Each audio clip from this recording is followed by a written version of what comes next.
Defence में मुस्तफ़ा आमिर का अगवा के बाद कत्ल।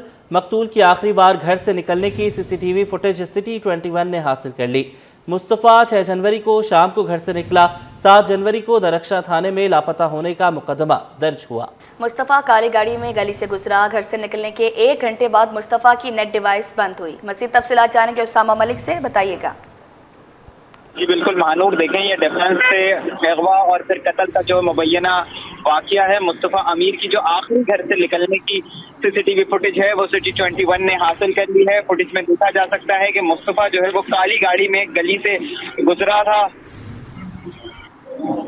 काली गाड़ी में जो है वो मुस्तफ़ा गली से गुजरा था। 6 जनवरी को शाम 6:30 बजे जो है वो मुस्तफ़ा घर से निकला था। घर से जाने के 1 घंटे बाद जो है वो उसकी नेट डिवाइस जो है वो बंद हो गई थी। मुस्तफ़ा के लापता होने का मुकदमा जो है वो दरख्शां थाने में 7 जनवरी को वालिदैन की मुद्दत में दर्ज किया गया था। 11 जनवरी को मुबैना तौर पर हब चौकी के करीब एक लावारिस गाड़ी में जली हुई जो है वो लाश बरामद हुई थी, जिसको जो है वो ईदी हुकाम की जानिब मुंतकिल किया गया बलूचिस्तान हुकूमत की जानिब से। उसको जो है फिर वो ईदी हुकाम की जानिब से उसकी जो तदफीन थी वो 16 जनवरी को कर दी गई। मुस्तफ़ा को गाड़ी समेत मुबैना तौर पर अरमगान और शराज ने जो है वो जलाया था। उन्होंने उसका एतराफ़ किया है CIA पुलिस के सामने। मुस्तफ़ा और अरमगान जो है वो अरमगान और शराज जो है मुस्तफ़ा के कत्ल के मुकदमे में जो है वो उनके गिरफ्तार हो चुके हैं। अब लेकिन DNA जो है वो उसका होना कंफर्मेशन ये कर देगा कि वो आया जो लाश मिली थी वो मुस्तफ़ा ही की थी या किसी और की थी। लेकिन गुज़िश्ता रोज़ जब हमारी AZ फाउंडेशन के सरबराह फैसल ईदी से बात हुई थी तो उनका ये कहना था कि उन्हें जो लाश मिली थी वो उसका सिर्फ धड़ मिला था, ना उसके हाथ से, ना उसके पाँव था, ना उसका सर था। तो अब पुलिस के लिए ये भी एक चैलेंज है कि मुस्तफ़ा के जो बाकी आज़ा हैं वो भी पुलिस को ढूंढना है और ये भी अभी कंफर्मेशन होना बाकी है कि जो लाश वहाँ पर दफनाई गई है AZ फाउंडेशन की जानिब से, जब तक उसका DNA नहीं हो जाता ये कंफर्मेशन नहीं होगी कि वो लाश आया मुस्तफ़ा की है या किसी और की है। जी उसामा मलिक, बहुत शुक्रिया आपका अपडेट करने के लिए। मकतूल मुस्तफ़ा की वालदा SSP पर फट पड़ी। सिटी 21 से गुफ्तगू में कहा, SSP अली हसन मेरे बच्चे की किरदार कुशी करता रहा, 20 रोज तक कुछ नहीं किया। SSP के खिलाफ मुकदमा दर्ज कराने का ऐलान, फौरी मुअत्तल करने का भी मुतालबा कर दिया। तफसीलात जानेंगे अनुषा जाफरी से, बताइएगा।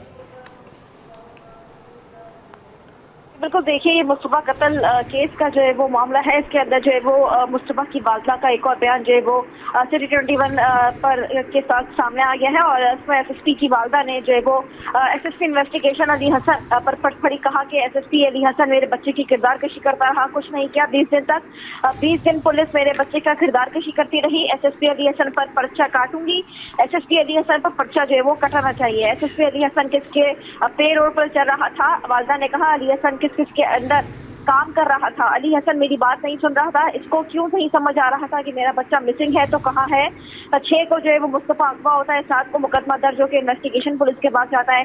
वालदा ने कहा SSP क्यों नहीं ढूंढ रहा था। अर्गमान के साथ SSP इन्वेस्टिगेशन अली हसन का भी नाम आना चाहिए। SSP इन्वेस्टिगेशन अली हसन को फौरी मुअत्तल होना चाहिए और उसको टर्मिनेट करना चाहिए और SSP अली हसन को अब पुलिस के अंदर अब नहीं होना चाहिए। SSP इन्वेस्टिगेशन के ऊपर जो है वो मुस्तफ़ा की वालदा ने शक जाहिर कर दिया है। जी ठीक है अनुषा, आप हमारे साथ रहिएगा। मुस्तफ़ा की वालिदा का क्या कहना था आपको सुनवाते हैं। 20 दिन तक पुलिस जो है मेरे बच्चे की सिर्फ किरदार कशी करती रही। SSP अली हसन मेरे बच्चे की किरदार कशी करता रहा, कुछ नहीं किया 20 दिन तक। उस पर पर्चा काटूंगी मैं। उस पर अली हसन पे पर्चा कटना चाहिए कि वो किसके पेरोल पे चल रहा था, किसके अंडर वो ये काम कर रहा था कि वो मेरी बात नहीं सुन रहा था। उसको क्यों नहीं समझ में आ रहा था कि मेरे बच्चे के साथ मेरा बच्चा मिसिंग है तो कहाँ है, क्यों नहीं ढूंढ रहा था। वो अरमगान के साथ इसका भी नाम आना चाहिए, अली हसन का भी नाम आना चाहिए। SSP Ali Hasan should be suspended immediately, terminated, whatever, he should be not in the police anymore. इनको हटा दो प्लीज, ऐसे अफसरों को हटा दो जो आम पब्लिक की बात नहीं सुनता है। वो सुनी है आपने मुस्तफ़ा की वालिदा की एक और अहम पॉइंट उन्होंने उठाया कि बगैर नंबर प्लेट गाड़ी हब तक कैसे पहुंच गई। मुस्तफ़ा की वालिदा ने ये सवाल उठा दिया है। वालिदा ने कहा है कि मुस्तफ़ा कभी बगैर नंबर प्लेट गाड़ी लेकर नहीं निकलता था। वालिदा का एक और बयान मंजर आम पर आ गया। SSP इंसदाद अगवा बराए तावान सेल से मदद मांग ली। SSP अनिल हैदर साहब प्लीज़ मेरी मदद करें, वालिदा की आहो बका। इसी हवाले से अनुषा जाफरी हमारे साथ ही मौजूद हैं। अनुषा, बताइएगा इस हवाले से भी। हाई प्रोफाइल मुस्तफा कत्ल केस है, अरगमान ने कत्ल किया, किसके साथ मिलकर किया, कौन कौन सा उड़द काटता, बगैर नंबर प्लेट गाड़ी अब तक कैसे पहुंची डिफेंस तक। वालदा जो है मुस्तफा की, उसका एक और बयान सामने आ गया, सिटी 21 पर भेजा गया है। मुस्तफा कभी बगैर नंबर प्लेट नहीं निकलता था, वालदा ने ये कहा है। अरगमान और शिराज के साथ क्या कोई और भी शामिल था, इस पर शक जाहिर किया, जिससे गाड़ी डिफेंस तक हब तक पहुंचाने में मदद की। वालदा का कहना है, उसने वालदा का एक और बयान जो मंजर आम पर आया, उसमें वालदा ने इंसदाद अकबर बराए तावान सेल SSP जो है अनिल हैदर से मदद मांग ली है। अनिल हैदर साहब, मैं आपसे रिक्वेस्ट कर रही हूँ, वालदा ने कहा, यहाँ पर कुछ बहुत ज्यादा चीज अलग एक और है जो उनको कह रही है कि लगता शामिल है। आपने हमेशा मेरी मदद की है, इंसदाद अकबर बराए तावान सेल पुलिस ने ही मेरे साथ मिलकर 10 दिन में जब ट्रांसफर हुआ केस तो 10 दिन में ट्रेस किया। उससे पहले ये इन्वेस्टिगेशन पुलिस के पास था। 20-25 दिन पुलिस ने वो कुछ नहीं कर सकी थी इन्वेस्टिगेशन की। मतलब 6 तारीख को अगर मुस्तफा डिफेंस से था तो इन्वेस्टिगेशन पुलिस क्या कर रही थी, साउथ जोन की हुदूद थी। SSP अनिल हैदर साहब, प्लीज मेरी मदद करें, वालदा की आहो भगाए कि कोई इस केस में कोई और भी शामिल है। वालदा ने कहा इस तरह से वो वापस नहीं आ सकते ऐसी काली शीशे गाड़ी के साथ और बगैर नंबर प्लेट गाड़ी के साथ। मुस्तफा तो डिफेंस से बाहर कभी इस गाड़ी को लेकर नहीं जाता था। वालदा ने ये कहा है कि मुस्तफा अगर मैकेनिक के पास कोरंगी जाता था तो पहले उस पर आकर नंबर प्लेट लगाता था। वालदा ने कहा मेरे बच्चे की मस्ती थी कि उसने नंबर प्लेट नहीं लगाई थी, लेकिन इस बगैर नंबर प्लेट गाड़ी का हम तक पहुंचना इतने काले शीशों, जेट ब्लैक शीशों के साथ किसी का साथ हो सकता है। वो अकेले, ये 2 दरिंदे जिसमें अरगमान और शिराज शामिल है, वो अकेले नहीं कर सकते। अरगमान और शिराज अकेले इसमें नहीं है। मैं आपको बता रही हूँ, वालदा ने अनिल हैदर को कहा है कि चेक करें क्या ये पीछे किसकी सपोर्ट हासिल थी जिन्होंने जो है वो ये शीशे इतनी दूर डिस्टेंस पे काले शीशों के साथ बगैर नंबर प्लेट गाड़ी जो है हम तक पहुंचाई है। जी अनुषा जाफरी, बहुत शुक्रिया आपका अपडेट करने के लिए। इसी हवाले से मकतूल की वालदा का बयान भी सामने है, वो भी सुनवाते हैं अपने नाज़रीन को। अनिल सर, SSP अनिल हैदर साहब, मैं आपसे रिक्वेस्ट कर रही हूँ, यहाँ पे कुछ बहुत ज़्यादा चीज़ अलग एक और है जो मुझे लगता है बिल्कुल शामिल है। आपने हमेशा मेरी मदद की है। AVCC CIA ने ही मेरे साथ ये 10 दिन के अंदर केस क्रैक कर लिया, जो ये 20-25 दिन पुलिस ना कर सकी। प्लीज़ अनिल साहब, SSP अनिल हैदर साहब, प्लीज़ आप मेरी हेल्प करें। कोई है इस चीज़ में, कोई और भी शामिल है। इस तरह से वो वापस नहीं आ सकते कि वो इस तरह ऐसी काली गाड़ी जिसको पुलिस ऐसे जो है वो समझ पोर्ट्रे करती रही through out the time, jet काले शीशे नंबर प्लेट के बगैर। मुस्तफ़ा तो डिफेंस से कभी बाहर इस गाड़ी को लेकर भी नहीं जाता था। मुस्तफ़ा अगर कभी मैकेनिक के पास कुरंगी तक जाता था तो उस पर पहले आके नंबर प्लेट लगाता था। हाँ, मेरे बच्चे की मस्ती थी, उसने नंबर प्लेट नहीं लगाई थी, लेकिन इस बगैर नंबर प्लेट की गाड़ी का हब तक पहुंचना, इतने काले शीशों, जेट ब्लैक चारों तरफ से हब तक पहुंचना किसी के साथ हो सकता है, ये अकेले इन 2 दरिंदों के साथ नहीं हो सकता। अरमगान और शिराज अकेले इसमें नहीं है। मैं आपको बताएं कच्ची मेमन भीमपुरा जमात के इलेक्शन में पोलिंग का सिलसिला जारी है। चेयरमैन कच्ची मेमन मरकजी जमात शर्जील गोपलानी ने वोट कास्ट कर दिया। कहते हैं इलेक्शन का मकसद बिरादरी में नए चेहरों को मुतारिफ कराना है। उन्होंने कहा कि सिटी 21 कराची और यहाँ बसने वाली मुख्तलिफ बिरादरियों की आवाज़ है। मजीद जानेंगे काविश मेमन से, बताइएगा। जी बिल्कुल, देखिए कच्ची मेमन जमात के इंतखाबात हैं, देख रहे हैं कि सुबह से पोलिंग का सिलसिला जारी है। बड़ी तादाद में वोटर्स अपना वोट कास्ट कर रहे हैं, अपना हक़ राय इस्तेमाल कर रहे हैं। कच्ची मेमन मरकज़ी जमात के चेयरमैन शर्जील गोपलानी भी अपना वोट कास्ट करने यहाँ पर पहुँचे हैं। शर्जील भाई बताइएगा, मरकज़ के जब इंतखाबात थे सोशल वर्कर पैनल ने कामयाबी हासिल की थी, क्या देख रहे हैं आज तगड़ा मुकाबला होगा? देखिए, मुकाबला नहीं होता, हमेशा सोशल वर्कर जो होते हैं उनका एक ये कि काम का रिजल्ट जो है वो इलेक्शन के इस पे आता है। हार जीत तो खैर एक कहने की बात है, बेसिकली मकसद ये होता है कि कौम को मोटिवेशन किया जाए और लोगों का इन्वॉल्वमेंट बढ़े बिरादरी में। सबसे पहले तो मैं आपका सिटी 21 का बहुत शुक्रगुजार हूँ कि हमेशा रवायत के मुताबिक कराची में जब से सिटी 21 चैनल्स पे आया है वो हर गली में हर बिरादरी को कवरेज देता है। और आज ये भीमपुरा के इलेक्शन हो रहे हैं और मुझे उम्मीद है कि तकरीबन 60-70% अगर वोट कास्ट हो जाता है तो ये हमारी बिरादरी के लिए अच्छा साइन होगा। अब तक जो है जो रिजल्ट आया हुआ है वो 20% से ऊपर वोट इस वक्त कास्ट हो चुका है। अच्छा शर्जील, मरकज़ और इलाकाई जमातों के जब इंतखाबात आते हैं तो इन दोनों के दरमियान डिफरेंस क्या है? देखिए, डिफरेंस कुछ नहीं है।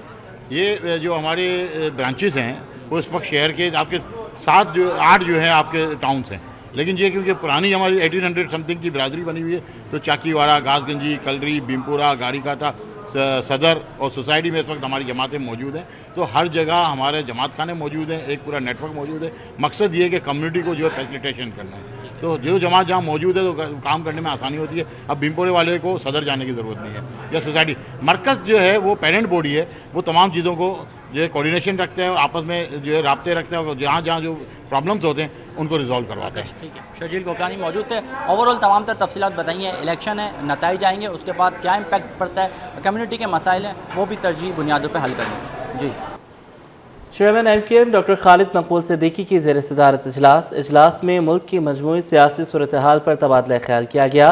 तंजीमी कामों को मज़ीद बेहतर अंदाज में जारी रखने की तलकीन, बलदियाती इंतखाबात के सिलसिले में तैयारियाँ तेज़ करने की हिदायत की गई। इसी पर मज़ीद तफसीलात बताएंगे शेख मुख्तार, बताइएगा। जी बिल्कुल, MKM पाकिस्तान के मरकज बहादराबाद पर शोबा खवातीन के जिम्मेदारान का चेयरमैन MKM डॉक्टर खालिद मकबूल सिद्दीकी की ज़ेर सदारत अहम इजलास हुआ है, जिसमें मुल्क की मजमूई सियासी सूरत हाल पर जो है तफसीली तबादला ख्याल हुआ है। इजलास में डॉक्टर खालिद मकबूल सिद्दीकी ने तमाम तंजीमी जिम्मेदारान को तंजीमी कामों को बेहतर अंदाज में जारी रखने की जो है वो तलकीन की है। खालिद मकबूल सिद्दीकी ने बल्दियाती इंतखाबात के सिलसिले में तैयारियां तेज करने की भी जो है हिदायत दी हैं। इस मौके पर जो है सीनियर मरकजी रहनुमा सैयद अमीनुल हक, इंचार्ज शोबा खवातीन व दीगर अरकान भी मौजूद थी।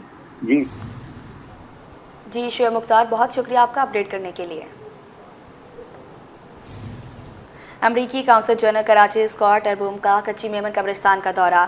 चेयरमैन कच्ची मेमन मरकजी जमात शर्जील गोपलानी भी स्कॉट अरबूम के हमरा। अमरीकी काउंसिल जनरल ने अंग्रेज़ों की कदीम कब्रों का जायजा लिया, कब्रिस्तान की हालत इज़्ज़ार पर इत्मीनान का इजहार किया।